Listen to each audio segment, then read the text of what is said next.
Good morning, ನಮಸ್ಕಾರ. Dear students,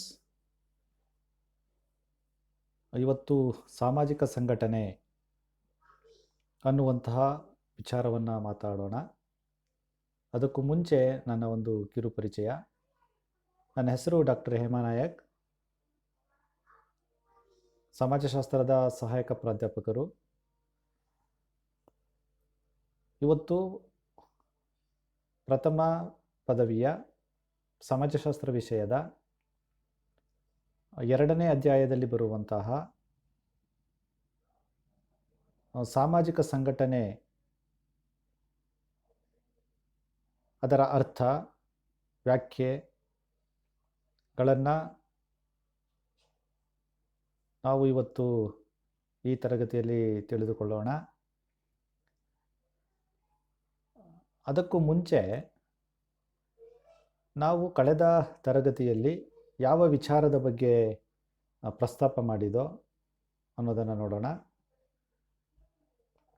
ಪ್ರಮುಖವಾಗಿ ಹಿಂದಿನ ತರಗತಿಯಲ್ಲಿ ಸಾಮಾಜಿಕ ವ್ಯವಸ್ಥೆ ಅಂತ ಏನು ಕರಿತೀವಿ, ಸೊ ಆ ಸಾಮಾಜಿಕ ವ್ಯವಸ್ಥೆಯ ಮೂಲಾಂಶಗಳು, ಎಲಿಮೆಂಟ್ಸ್ ಆಫ್ ಸೋಷಿಯಲ್ ಸಿಸ್ಟಮ್ ಅನ್ನುವಂತಹ ವಿಚಾರಗಳನ್ನ ನಾವು ಮಾತಾಡಿದೋ. ಸೊ ಈಗ ಸಾಮಾಜಿಕ ಸಂಘಟನೆಯ ಉದ್ದೇಶಗಳು, ಧ್ಯೇಯೋದ್ದೇಶಗಳು ಏನು ಅನ್ನೋದನ್ನು ನೋಡೋಣ. ಸೊ ಮೊದಲನೇದಾಗಿ, ಮಾನವನ ಜೀವನದಲ್ಲಿ ಸಂಘಟನೆಯ ಪ್ರಾಮುಖ್ಯತೆಯನ್ನು ಅಧ್ಯಯನ ಮಾಡೋದು.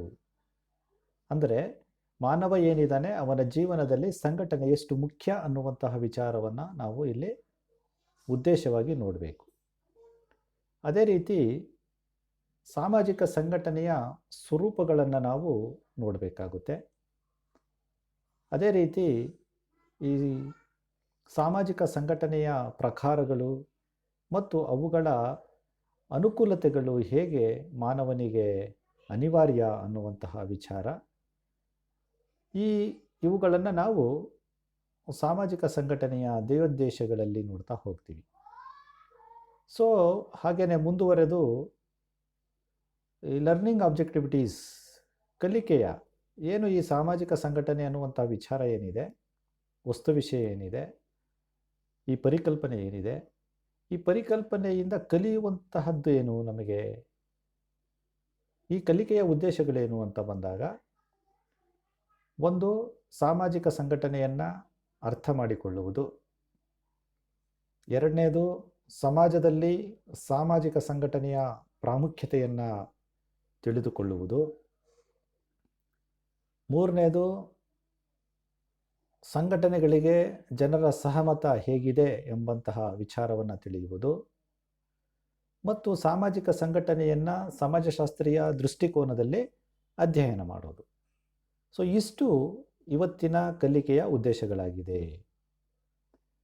ನಂತರ ಏನು ಫಲಿತಗಳೇನು, ಈ ಸಾಮಾಜಿಕ ಸಂಘಟನೆಗಳನ್ನು ನಾವು ಅಧ್ಯಯನ ಮಾಡುವುದರಿಂದ ನಮಗೆ, ವಿದ್ಯಾರ್ಥಿಗಳಿಗೆ ಅಥವಾ ಈ ಸಮಾಜಶಾಸ್ತ್ರದ ಈ ಒಂದು ಸಾಮಾಜಿಕ ಸಂಘಟನೆ ಅನ್ನುವಂತಹ ವಿಚಾರವನ್ನು ನಾವು ಅರ್ಥ ಮಾಡಿಕೊಳ್ಳುವುದರಿಂದ ನಮಗೆ ಏನನ್ನು ಅರ್ಥ ಮಾಡಿಸ್ಕೊಡುತ್ತೆ ಇದು ಅನ್ನೋದನ್ನು ನೋಡೋಣ. ಸೊ ಇದು ಮೊದಲನೇದಾಗಿ ಸಂಘಟನೆಯ ಅರ್ಥ ನಮಗೆ ಗೊತ್ತಾಗುತ್ತೆ. ಸಮಾಜದಲ್ಲಿ ಸಾಮಾಜಿಕ ಸಂಘಟನೆ ಯಾಕೆ ಬೇಕು ಅನ್ನುವಂಥದ್ದನ್ನು ಇದು ಹೇಳುತ್ತೆ. ಎರಡನೇದು, ಸಾಮಾಜಿಕ ಸಂಘಟನೆಯ ಅನಿವಾರ್ಯತೆ ಮತ್ತು ಪ್ರಾಮುಖ್ಯತೆಯನ್ನು ಇದು ಫಲಿತದಲ್ಲಿ ನಾವು ತಿಳ್ಕೋಬೋದು. ಮೂರನೇದು, ಮಾನವನ ಪರಸ್ಪರಾವಲಂಬನೆ. ಒಂದು ಸಂಘಟನೆ ಸುಮ್ಮನೆ ಆಗಿರೋದಿಲ್ಲ, ಅದು ಇಬ್ಬರಿಗಿಂತ ಹೆಚ್ಚಿನ ಜನರು ಒಟ್ಟಿಗೆ ಸೇರಿ ಪರಸ್ಪರವಾಗಿ ಅವಲಂಬನೆಯ ಅನಿವಾರ್ಯತೆ ಏನು ಎನ್ನುವಂತಹ ಜ್ಞಾನ, ತಿಳುವಳಿಕೆ ನಮಗೆ ಇದರಿಂದ ಲಭ್ಯವಾಗುತ್ತದೆ. ಮತ್ತು ಸಂಘಟನೆಗಳಲ್ಲಿ ಕಾರ್ಯನಿರ್ವಹಿಸುವ ಜನರ ಪಾತ್ರ ಮತ್ತು ಅಂತಸ್ತುಗಳನ್ನು ನಾವು ಇಲ್ಲಿ ಅರ್ಥ ಮಾಡ್ಕೋಬಹುದು.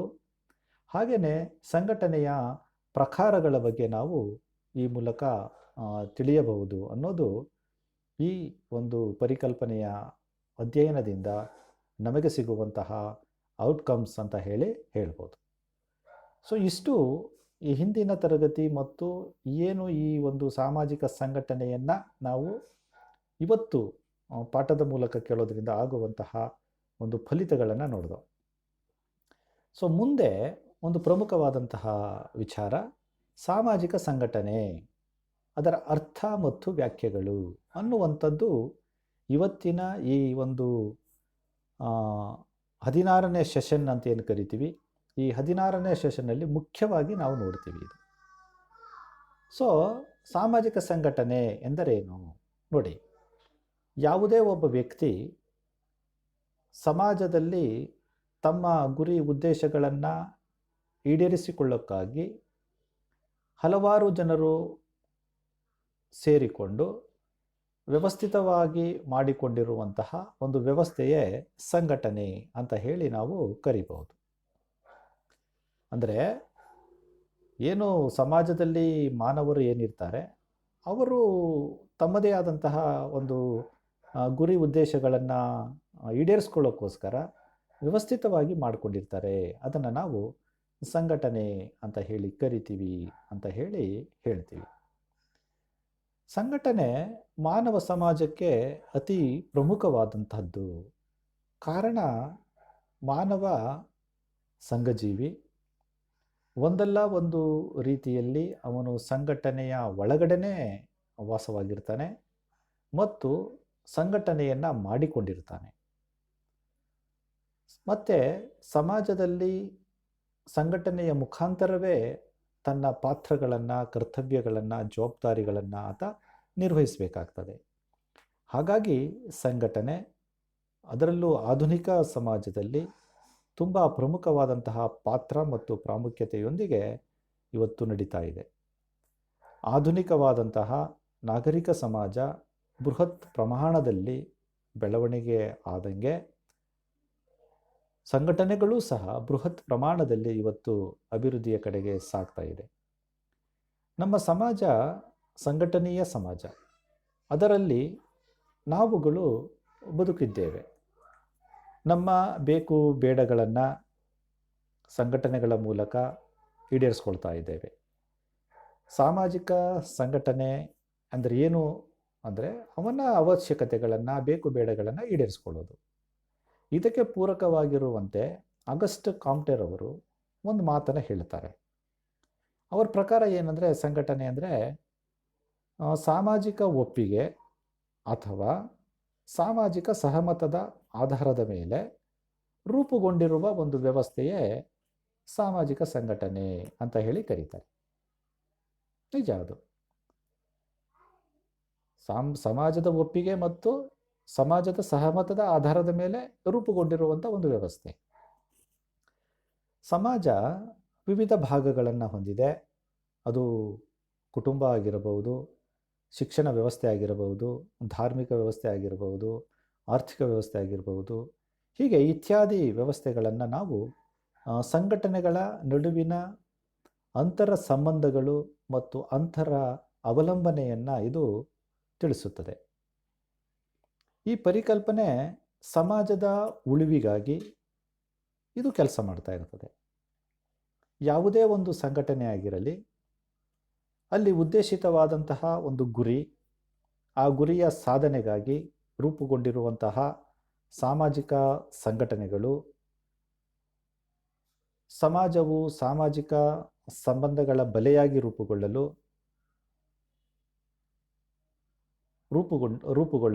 ವ್ಯವಸ್ಥಿತವಾಗಿ ರೂಪುಗೊಂಡಿರುವಂತಹ ಒಂದು ಬಲೆಯೇ ಸಾಮಾಜಿಕ ಸಂಘಟನೆ ಅಂತ ಹೇಳಿ ಸಹ ನಾವು ಕರಿಬಹುದು. ಮಾನವ ಹಲವಾರು ಸಂಸ್ಥೆಗಳನ್ನು, ಸಂಘಗಳನ್ನು ಮಾಡಿಕೊಂಡಿದ್ದಾನೆ. ಅವೆಲ್ಲವುಗಳ ಹಿಂದೆ ಉದ್ದೇಶಗಳಿರ್ತವೆ. ಯಾವುದನ್ನೂ ಸಹ ಆತ ಸುಖ ಸುಮ್ಮನೆ ಮಾಡಿರೋದಿಲ್ಲ. ಪ್ರತಿ ಸಂಘಟನೆಯಲ್ಲೂ ಸಹ ನಾವು ವಿವಿಧ ರೀತಿಯ ಲಕ್ಷಣಗಳನ್ನು ಕಾಣ್ತಾ ಹೋಗ್ತಾ ಇರ್ತೀವಿ ಮತ್ತು ಕರ್ತವ್ಯಗಳನ್ನ ನಾವು ಕಾಣ್ತಾ ಹೋಗ್ತಾ ಇರ್ತೀವಿ. ಹೀಗೆ ಸಾಮಾಜಿಕ ಸಂಘಟನೆಗೆ ಸಂಬಂಧಪಟ್ಟಂತೆ ಅದರ ಗಾತ್ರ ಆಗಿರಬಹುದು, ರಚನೆ ಆಗಿರಬಹುದು, ಉದ್ದೇಶಗಳಾಗಿರಬಹುದು, ಬೇರೆ ಬೇರೆ ಆಗಿರ್ತವೆ. ಆದರೆ ಸಂಘಟನೆಗೆ ಒಂದು ಸಮೂಹ ಜನರ ಗುಂಪು ಅನಿವಾರ್ಯವಾಗಿರ್ತದೆ. ಮತ್ತು ಸಂಘಟನೆಯಲ್ಲಿ ಔಪಚಾರಿಕವಾಗಿ ಮತ್ತು ಅನೌಪಚಾರಿಕವಾಗಿ ಸಂಘಟನೆಗಳನ್ನ ಸಹ ನಾವು ಕಾಣ್ಬೋದು. ಸೊ ಸಂಘಟನೆ ಕ್ರಿಯಾತ್ಮಕವಾಗಿರ್ತದೆ, ಪರಸ್ಪರ ಅವಲಂಬನೆಯನ್ನು ನಾವು ಅಲ್ಲಿ ಕಾಣ್ಬೋದು, ಸಾಮಾಜಿಕ ಐಕ್ಯತೆಯನ್ನು ಕಾಣ್ಬೋದು, ಮತ್ತು ಅಲ್ಲಿ ಅನನ್ಯತೆಯನ್ನು ಕಾಣ್ಬೋದು, ವೈಶಿಷ್ಟ್ಯತೆಗಳ ಒಂದು ಒಟ್ಟು ಗೊಂಚಲು ರೀತಿಯಲ್ಲಿ ಸಾಮಾಜಿಕ ಸಂಘಟನೆ ಕೆಲಸ ಮಾಡ್ತಾ ಇರ್ತದೆ ಅಂತ ಹೇಳ್ತೀವಿ. ಸೊ ಇಷ್ಟು ಸಾಮಾಜಿಕ ಸಂಘಟನೆ ಎಂದರೇನು, ಸಾಮಾಜಿಕ ಸಂಘಟನೆಯ ಒಂದು ಹಿನ್ನೆಲೆಯನ್ನು ಅರ್ಥ ಮಾಡಿಕೊಂಡು ಈಗ ಸಾಮಾಜಿಕ ಸಂಘಟನೆಯ ವ್ಯಾಖ್ಯೆಗಳು ಏನು, ಡೆಫಿನೇಷನ್ಸ್ ಅನ್ನೋದನ್ನು ನೋಡೋಣ. ಅಗಸ್ಟ್ ಕಾಮ್ಟೆರವರು ಸಾಮಾಜಿಕ ಸಂಘಟನೆಗೆ ಸಂಬಂಧಪಟ್ಟಂತೆ ತಮ್ಮದೇ ಆದಂತಹ ಒಂದು ವ್ಯಾಖ್ಯೆಯನ್ನು ನೀಡಿದ್ದಾರೆ. ಸೊ ಅವರ ಪ್ರಕಾರ ಸಾಮಾಜಿಕ ಸಂಘಟನೆ ಎಂದರೆ ಸಾಮಾಜಿಕ ಸಹಮತದ ಆಧಾರದ ಮೇಲೆ ಜನರ ಒಪ್ಪಿಗೆಗೆ ಅವಲಂಬಿತವಾಗಿ ಸಂಘಟನೆಗಳು ನಿರ್ಮಾಣವಾಗಿರುತ್ತವೆ. ಅಗಸ್ಟ್ ಕಾಮ್ಟೆರವರ ಪ್ರಕಾರ ಸಾಮಾಜಿಕ ಸಹಮತದ ಆಧಾರದ ಮೇಲೆ, ಜನರ ಒಪ್ಪಿಗೆಯ ಆಧಾರದ ಮೇಲೆ, ಜನರ ಸಮಾಜದ ಒಪ್ಪಿಗೆ ಇರಬೇಕು, ಜನರು ಪರಸ್ಪರ ಒಪ್ಪಿಗೆಯಾಗಿರಬೇಕು, ಅದರ ಆಧಾರದ ಮೇಲೆ ರೂಪುಗೊಂಡಿರುವಂತಹ ನಿರ್ಮಾಣವಾಗಿರುವಂತಹದ್ದೇ ಒಂದು ಸಂಘಟನೆ ಅಂತ ಹೇಳಿ ಕರೀತಾರೆ. ಅದಕ್ಕೆ ಉದಾಹರಣೆಯಾಗಿ ಸಹ ನಾವು ಜಸ್ಟ್ ಒಂದು ಹೇಳ್ಬೋದು, ಮಾನವ ಪ್ರಾರ್ಥನೆ ಮಾಡಬೇಕು ಅಂತ ಹೇಳಿ ಅನ್ಕೋತಾನೆ, ಅಥವಾ ದೇವರನ್ನು ಕುರಿತು ಕೇಳ್ಕೋಬೇಕು, ದೇವರನ್ನು ನಾನು ನನ್ನ ಒಂದು ಬಯಕೆಯನ್ನು, ನನ್ನ ಮನಸ್ಸಿನಲ್ಲಿರುವಂತಹ ಒಂದು ನಿವೇದನೆಯನ್ನು ಮಾಡ್ಕೋಬೇಕು ಅಂತ ಹೇಳಿ ಅನ್ಕೋತಾನೆ. ಹಾಗಾಗಿ ಅದಕ್ಕೋಸ್ಕರ ಆತ ದೇವಾಲಯಗಳನ್ನು ನಿರ್ಮಾಣ ಮಾಡಿಕೊಂಡಿದ್ದಾನೆ. ಹಾಗೆಯೇ ಮನುಷ್ಯ ಶಿಕ್ಷಣವನ್ನು ಪಡಿಬೇಕು, ಸುಶಿಕ್ತನಾಗಬೇಕು, ಅರಿವನ್ನು ಪಡಿಬೇಕು ಅನ್ನೋ ಕಾರಣಕ್ಕೋಸ್ಕರ ಶಾಲೆಯನ್ನು ನಿರ್ಮಾಣ ಮಾಡಿಕೊಂಡಿದ್ದಾನೆ. ಹೀಗೆ ಸಮಾಜದ ಸಹಮತ ಮತ್ತು ಜನರ ಒಪ್ಪಿಗೆಯ ಮೇರೆಗೆ ಪ್ರಾರ್ಥನೆಗಾಗಿ ದೇವಾಲಯಗಳನ್ನು, ಶಿಕ್ಷಣಕ್ಕಾಗಿ ಶಾಲೆಯನ್ನು ಅವನು ನಿರ್ಮಾಣ ಮಾಡಿಕೊಂಡಿದ್ದಾನೆ. ಅದೇ ರೀತಿ ಹ್ಯಾರಿ ಎಂ ಜಾನ್ಸನ್ ರವರು ಈ ರೀತಿ ವ್ಯಾಖ್ಯೆಯನ್ನು ನೀಡ್ತಾರೆ. ಅಂತರ್ಕ್ರಿಯಾ ವ್ಯವಸ್ಥೆಯ ವಿಷಯ ಸಂಬಂಧಿಸಿದ ಗುರಿ ಸಾಧನೆಗಳ ಉದ್ದೇಶವೇ ಸಾಮಾಜಿಕ ಸಂಘಟನೆ ಅಂತ ಹೇಳಿ ಕರೆದಿದ್ದಾರೆ. ಅಂದರೆ ಅಂತರ್ಕ್ರಿಯಾ ವ್ಯವಸ್ಥೆಯ ವಿಷಯ ಸಂಬಂಧಿಸಿದ ಗುರಿ ಸಾಧನೆಗಳ ಉದ್ದೇಶವೇ ಸಾಮಾಜಿಕ ಸಂಘಟನೆ ಅಂತ ಹೇಳಿ ಅವ್ರು ಕರೀತಾರೆ.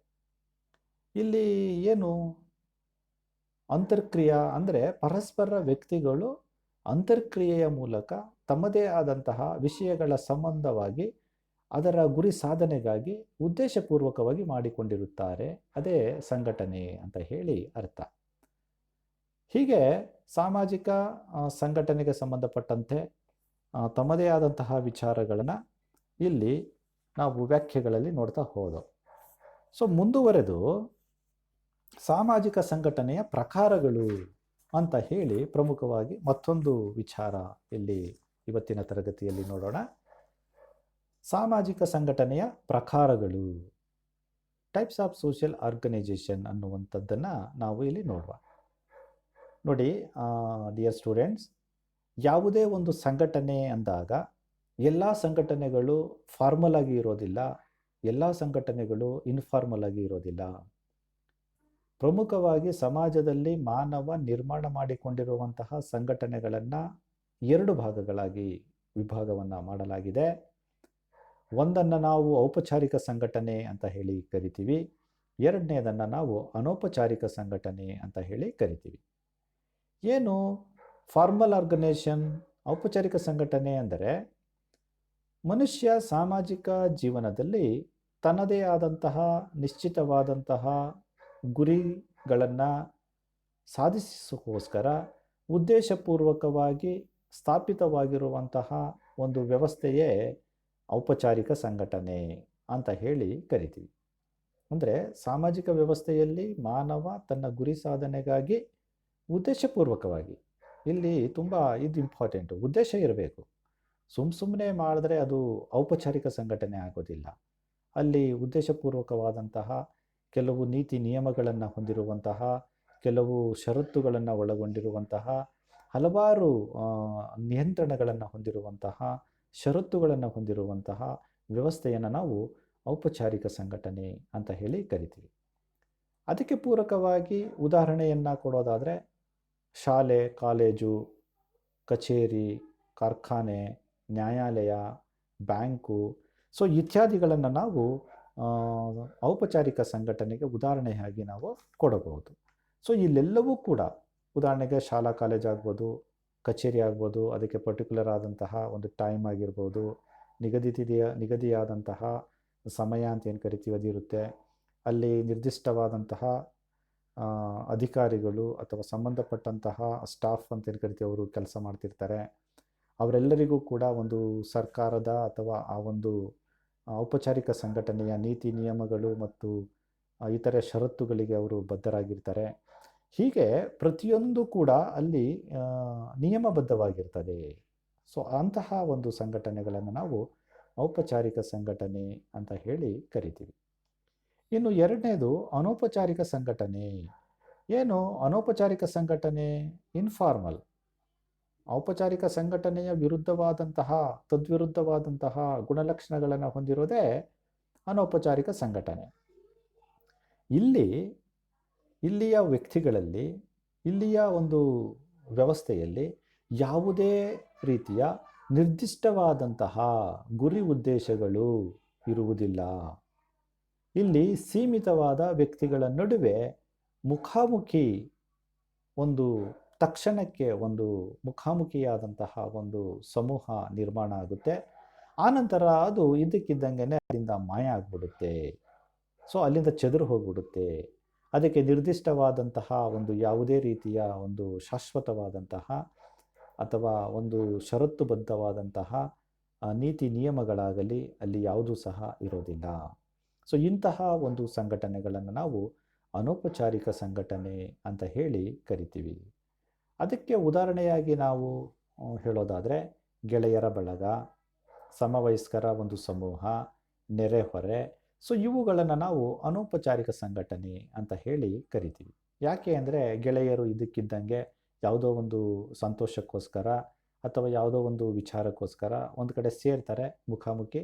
ಆನಂತರ ಇಮಿಡಿಯೇಟ್ಲಿ ಹಾಫ್ ಆನ್ ಅವರೋ 1 ಅವರೋ 2 ಅವರ್ಸ್ ಕಳ್ಕೊಂಡು ಅವರಲ್ಲಿಂದ ತಮ್ಮ ಕೆಲಸ ಕಾರ್ಯದಲ್ಲಿ ನಿರತರಾಗ್ಬಿಡ್ತಾರೆ, ಅಲ್ಲಿಂದ ಹೊರಟೋಗ್ತಾರೆ ಅಂತ ಹೇಳಿ. ಹೀಗೆ ಈ ಥರದ ಒಂದು ವ್ಯವಸ್ಥಿತವಾಗಿ ರೂಪುಗೊಂಡು ಇಮಿಡಿಯೇಟ್ಲಿ ವ್ಯವಸ್ಥಿತವಾಗಿ ಅಲ್ಲಿಂದ ಡಿಸ್ಪ್ಯಾಚ್ ಆಗುವಂತಹ ಒಂದು ಲಕ್ಷಣಗಳನ್ನು ಹೊಂದಿರುವಂತಹ ವ್ಯವಸ್ಥೆಯನ್ನು ನಾವು ಅನೌಪಚಾರಿಕ ಸಂಘಟನೆ ಅಂತ ಹೇಳಿ ಕರಿತೀವಿ ಅಂತ ಹೇಳಿ ಹೇಳ್ತೀವಿ.